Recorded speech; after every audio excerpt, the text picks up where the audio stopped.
नमस्कार दोस्तों, पिछले वीडियो में हमने कुछ संश्लेषित रेशों के बारे में पढ़ा था।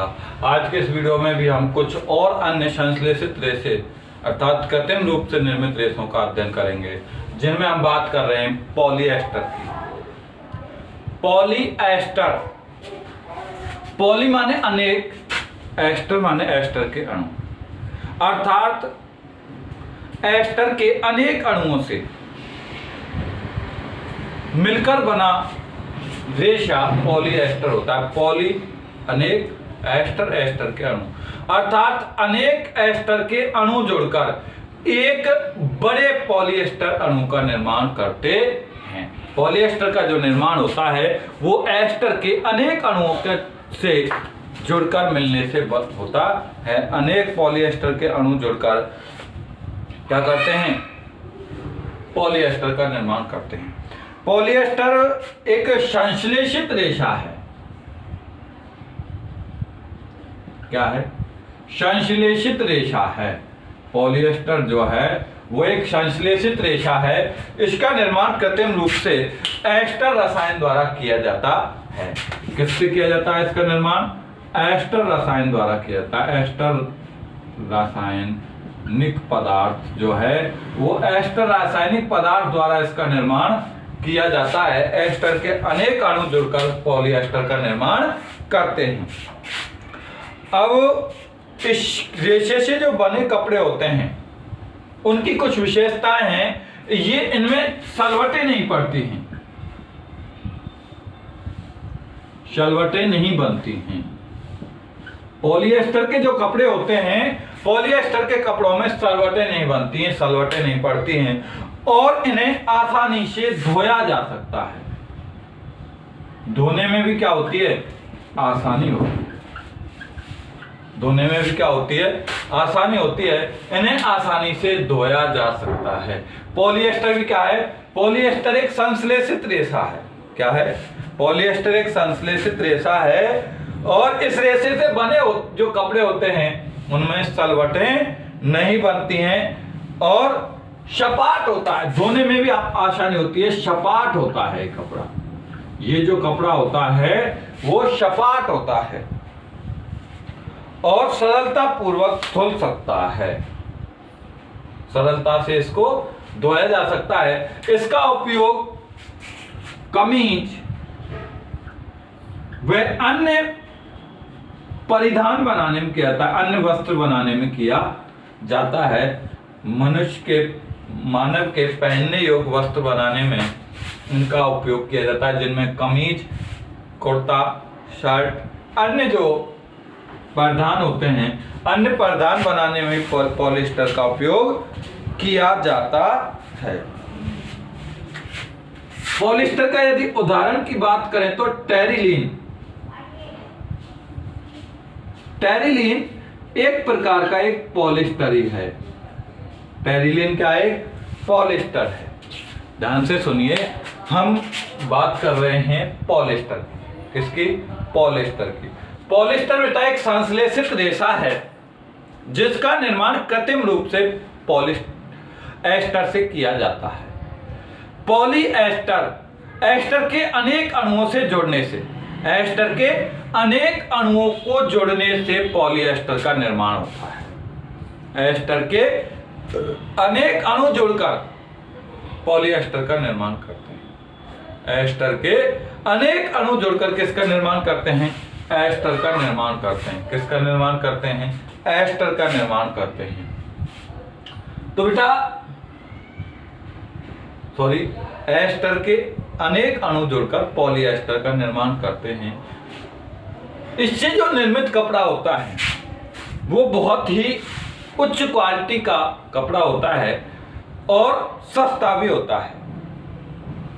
सस्ता होता है, अच्छी क्वालिटी का कपड़ा होता है और इस कपड़े में, इस रेशे से, पॉलीएस्टर रेशे से बने कपड़ों में सलवटें नहीं पड़ती हैं। ये कपड़ा सपाट होता है, प्लेन होता है और धोने में भी आसानी होती है, आसानी से धुल सकता है। धोने पर ऐसा नहीं है कि बार बार सलवटें पड़े। धोने पर सलवटें भी इतनी ज्यादा नहीं पड़ती हैं, कम सलवटें पड़ती हैं, सपाट होता है। इसका जो उपयोग किया जाता है कमीज वगैरह एवं अन्य पहनने योग्य परिधान बनाने में किया जाता है। यदि पॉलिएस्टर के हम उदाहरण की बात करें तो टेरिलीन एक प्रकार का पॉलिएस्टर ही है। टेरिलीन क्या एक प्रकार का पॉलिएस्टर है। टेरिलीन को एक प्रकार से पॉलिएस्टर भी कहा जा सकता है। अब देखिए हमने अभी पॉलिएस्टर पढ़ा, क्या पढ़ा बेटा? पॉलिएस्टर पढ़ा, जो एक संश्लेषित रेशा था। जो क्या था? संश्लेषित रेशा था। ऐसा ही एक संश्लेषित रेशा और है एक्रिलिक।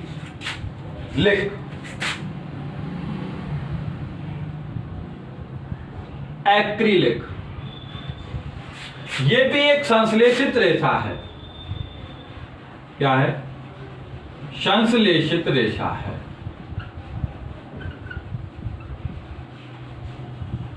ये भी एक संश्लेषित रेशा होता है, अर्थात कृत्रिम रूप से निर्मित रेशा होता है। वैसे ये ऊन के समान होता है, प्राकृतिक ऊन के समान होता है। एक्रिलिक जो होता है वो प्राकृतिक ऊन के समान होता है, लेकिन है कैसा? संश्लेषित है। कैसा? संश्लेषित। इसका जो व्यवहार है, इसकी जो प्रकृति है वो प्राकृतिक ऊन के समान है, लेकिन है ये संश्लेषित रेशा। एक्रिलिन एक संश्लेषित रेशा है जो कि प्राकृतिक ऊन के समान है, लेकिन जो प्राकृतिक ऊन होती है ये महंगी होती है। क्या होती है? महंगी होती है, और महंगी होने के कारण इसका उपयोग जन सामान्य में कम किया जाता है। इसलिए प्राकृतिक ऊन के समान ही एक रेशा निर्मित किया गया जिसका नाम हम दे रहे हैं एक्रिलिक। और ये जो रेशा होता है, ये इस रेशे से बनी जो वस्तुएं होती हैं वो सस्ती होती हैं, अपेक्षाकृत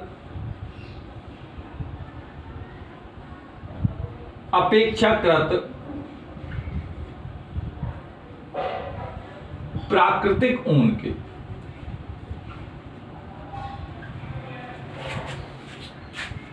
प्राकृतिक ऊन के अपेक्षाकृत क्या होती हैं? सस्ती होती हैं। किससे बनी वस्तुएं? एक्रिलिक से बनी वस्तु। और ये विभिन्न रंगों में होता है। विभिन्न रंगों का होता है ये रेशा। एक्रिलिक रेशे जो निर्मित किए जाते हैं ये विभिन्न रंगों के होते हैं। क्या होते हैं? विभिन्न रंगों के होते हैं। विभिन्न रंगों से इसको निर्मित किया जाता है। बात कर रहे हैं हम एक्रिलिक रेशे की। ये बेटा एक संश्लेषित रेशा है, कृत्रिम रूप से इसको निर्मित किया जाता है। ये जो है इसके गुणधर्म, इसकी क्वालिटी प्राकृतिक ऊन के समान है, अर्थात ये गुणों में रासायनिक एवं भौतिक गुणों में प्राकृतिक ऊन के समान होता है।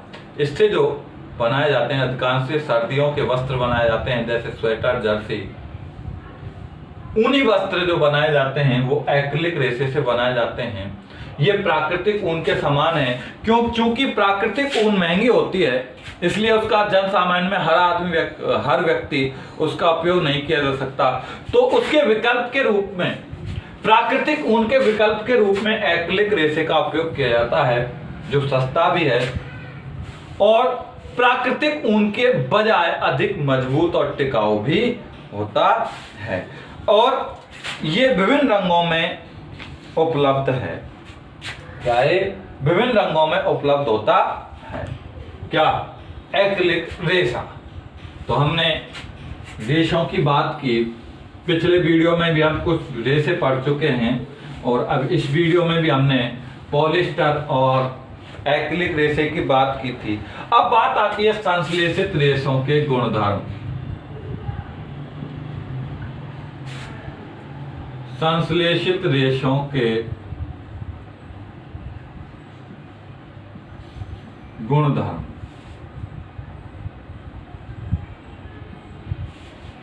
संश्लेषित रेशों में क्या क्या गुण होते हैं? जो इन्हें प्राकृतिक रेशों से भिन्न बनाते हैं।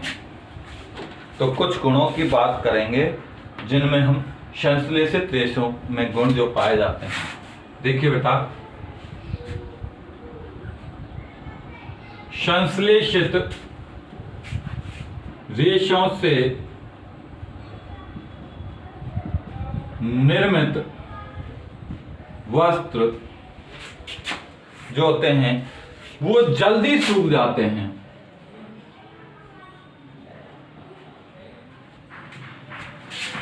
जल्दी सूख जाते हैं। नंबर 1 गुण है कि संश्लेषित रेशों से निर्मित वस्त्र जल्दी सूख जाते हैं, जल्दी होते हैं। संश्लेषित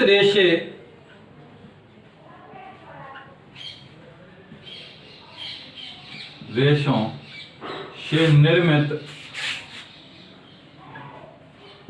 वस्तुएं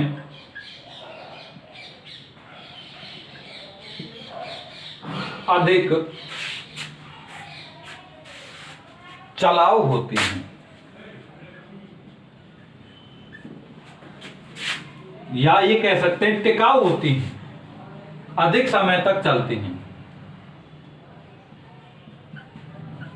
लंबे समय तक इनका उपयोग किया जा सकता है, अधिक समय तक ये चलती हैं। इनकी उपलब्धता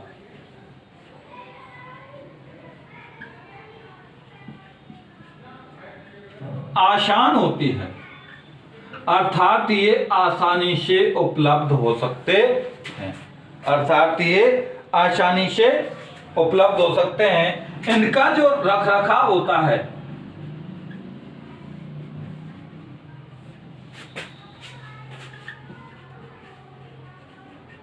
सुविधाजनक होता है। इनका रखरखाव क्या होता है? सुविधाजनक होता है।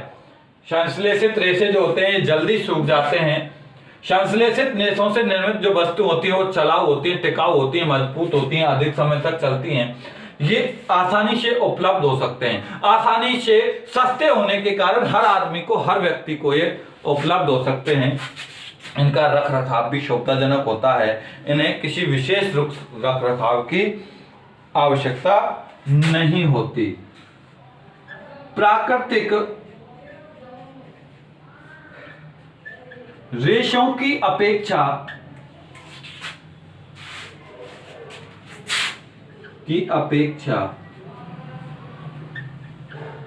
कम जल सोखते हैं, इसलिए जल्दी सूख जाते हैं।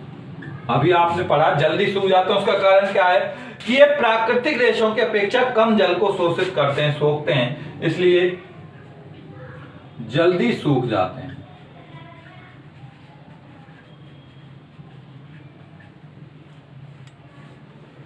प्राकृतिक रेशों की अपेक्षा कम जल को सोखते हैं, इसलिए जल्दी सूख जाते हैं। सलवटें नहीं बनती, इन पर सलवटें नहीं बनती हैं। जो प्राकृतिक रेशों से निर्मित कपड़े होते हैं उन पर सलवटें नहीं बनती हैं और आसानी से धुल जाते हैं।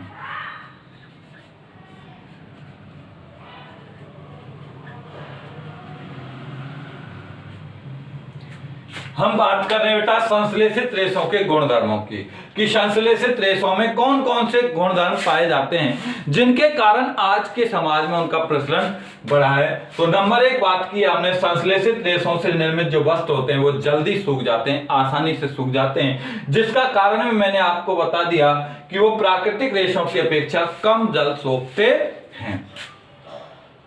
इससे निर्मित जो वस्तु होती है, प्राकृतिक रेशों से जो निर्मित वस्तुएं होती हैं, ये अधिक मजबूत एवं टिकाऊ होती हैं, अधिक समय तक चलने वाली होती हैं।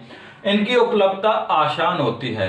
प्राकृतिक रेशों की अपेक्षा ये सस्ते होते हैं, इसलिए आम आदमी को आसानी से उपलब्ध हो सकते हैं। इनको किसी विशेष रखरखाव की आवश्यकता नहीं होती। इनका रखरखाव भी आसान होता है, सुविधाजनक होता है। सलवटें नहीं बनती हैं, प्राकृतिक रेशों में शलवटें बन जाती हैं, जबकि संश्लेषित रेशों में शलवटें नहीं बनती हैं और आसानी से धुल सकते हैं। आसानी से धुल सकते हैं, इन्हें आसानी से धोया जा सकता है।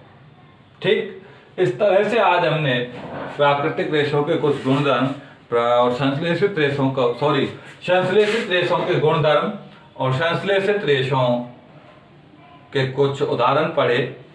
धन्यवाद।